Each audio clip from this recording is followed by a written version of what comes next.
नमस्कार। नमस्कार। चेतावनी। अच्छा। हमारे पार्टी के नेता को इस तरह घूर घूर देख रहे हो, निपटा देता हूँ। हाँ, निपटा दो। सुरेंद्र पार्टी का एक नेता मंच पर चढ़कर बोला, खोल आदर्शों का झोला, मेरे देश में अत्याचार, अनाचार, व्याभिचार, भ्रष्टाचार, नशीले पदार्थों का अंधकार गुप्त है, प्रशासन बहरा है, लंगड़ा है, चुप है, मेरा देश किधर जा रहा है? मेरा देश किधर जा रहा है? सामने से भीड़ से एक व्यक्ति बोला, देश तो यही है पर तू कहीं जरूर जा रहा है। देश तो यही है पर तू कहीं जरूर जा रहा है, लगता है कुछ लेके आ रहा है। नेता बोला, लोग मेरे भाषण पर हंस रहे हैं। तभी दूसरा बोला, भाषण पर नहीं, आपके कुर्ते पर हंस रहे हैं। वो बोला, कुर्ते में ऐसा क्या कर रखा है? बोला, शीशे में जाके देख, उल्टा पहन रखा है। एक टुकड़ा और देना चाहता हूँ जी, सुनिए। इस वाक्य को समझो, तुम इनके टुकड़ों पे पल रहे हो। सुनाना चाहता हूँ, सुनिए जी। एक व्यक्ति मंच पर बैठा लोगों को बुला रहा था, अपना जूता अपने सर पर ही घुमा रहा था। अच्छा। पास खड़े एक व्यक्ति से हम बोले, इसका ये सांस्कृतिक कार्यक्रम कब से चल रहा है? हाँ। वो बोला, तुझे क्या खल रहा है? ये नई किसी फिल्म का सीन है और नई फिल्म का अभिनेता है। असल में चुनाव में हारा हुआ एक बहुत बड़ा नेता है। अच्छा। असल में चुनाव में हारा हुआ ये एक बहुत बड़ा नेता है और ये जूता और कुछ नहीं, इनका चुनाव चिन्ह है। अगले चुनाव में भी ये लाभ उठा जाएगा।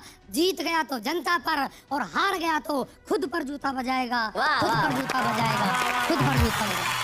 वैसे महेंद्र भाई, देश के लोग, जो जनता बेचारी तड़प रही है और जूता हाथ में लेना चाहती है। ऐसा ही हुआ, एक बार लंबी लाइन लगी हुई थी राशन की दुकान पे, मिलता ही नहीं आसानी से। इतनी लंबी लाइन लगी हुई थी कि एक आदमी बोले, यार मैं इस विभाग के मंत्री को घर जाके जूते मार के आता हूँ। वो निकला और 1.5 मिनट में वापस आ गया। तो लोगों ने पूछा, इतनी जल्दी जूते भी मारा है? बोले, नहीं नहीं, वहाँ जूते मारने के लिए इससे भी लंबी लाइन। ये हालात है इस देश के साहब, लेकिन आप क्या कहना चाहते हैं? एक डॉक्टर का क्लिनिक पर बोर्ड पर लिखा था, रात का डॉक्टर। अच्छा। हमने पूछा, लोग आपको रात का डॉक्टर कहकर क्यों पुकारते हैं? वो बोला, दिन में मक्खियाँ और रात को मरीज मारते हैं। देखिए, ये दोनों पार्टी के नेता हैं। दरअसल में ये मुसीबत है जी। 3 मुसीबत इधर, 3 मुसीबत इधर और 3 मुसीबत इनके घर पे, 3 मुसीबत इनके घर पे। यार 3 मुसीबत इधर, 3 मुसीबत, 6 मुसीबत के लिए आप कह रहे हैं। और उस मुसीबतों की बात कर रहा हूँ जो अदृश्य है लेकिन मैंने देखी। सुनाइए। हाय शर्माऊं, क्या स्वर है, वाह। शर्मा हूँ। अरे वाह, महेंद्र शर्मा जी बहुत अच्छे। हाय शर्मा हूँ। मस्ती से सुनिए। हाँ। हाय शर्माऊं, किस किस को बताऊं, ऐसे कैसे मैं सुनाऊं सबको कि मेरे 6 घर वालियां, 6 घर वालियां, चाय पिलाऊं, खाना खिलाऊं, चाय पिलाऊं, खाना खिलाऊं, मांजू झूठी थालियां। हाय शर्माऊं, किस किस को बताऊं, ऐसे कैसे मैं सुनाऊं सबको कि मेरी 6 घर वालियां, मेरी 6 घर वालियां। पहली इधर से, पहली घर वाली बड़ी है वो गुस्से वाली, कि छाती पर चढ़ जाती है रूप धारण कर विकराली। उसके आगे छोटी लागे, उसके आगे छोटी लागे, ऐसी वैसी गालियां। हाय शर्माऊं, किस किस को बताऊं, ऐसे कैसे मैं सुनाऊं सबको कि मेरी 6 घर वालियां, मेरे 6 घर वाली। रुकिए, आगे खतरनाक मोड़ है। दूसरी बीवी है मोटी, अच्छा। असल में लगती है छोटी, फड़कती है बोटी बोटी, सटकती है 35 रोटी। सटकती है 35 रोटी। बताइए क्या सटकती है भैया? सुनिए। पान चबा के मुझे रिझा के, ओए होए। पान चबा के मुझे रिझा के, मांगे घर की तालियां। हाय शर्माऊं, किस किस को बताऊं, ऐसे कैसे मैं सुनाऊं सबको कि मेरी 6 घर वालियां, कि मेरी 6 घर वालियां। तीसरी बीवी मस्तानी, नहीं कोई उसका सानी, बैठ गई लखनऊ के बस में, पहुंच गई देखो हल्द्वानी। बैठ गई लखनऊ की बस में, पहुंच गई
हो गया।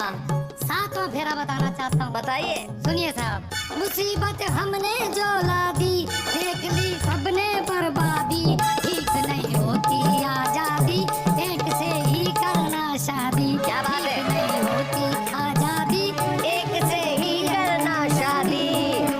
जीवन साथी दिया ओ बाती, जीवन साथी दिया ओ बाती, लाते हैं खुशहाली।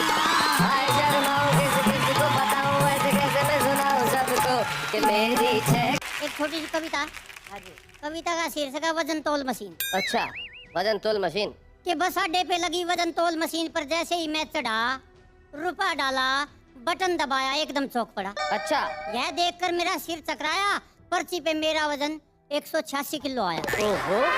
जब मशीन ऑपरेटर को यह बात बताई तो एक नई बात सामने आई। उसने बताया, भाई साहब जब इस मशीन पे कोई 20 किलो की वस्तु चढ़ जाती है तो ये फिर उसका नहीं, ये अपना वजन बताती है।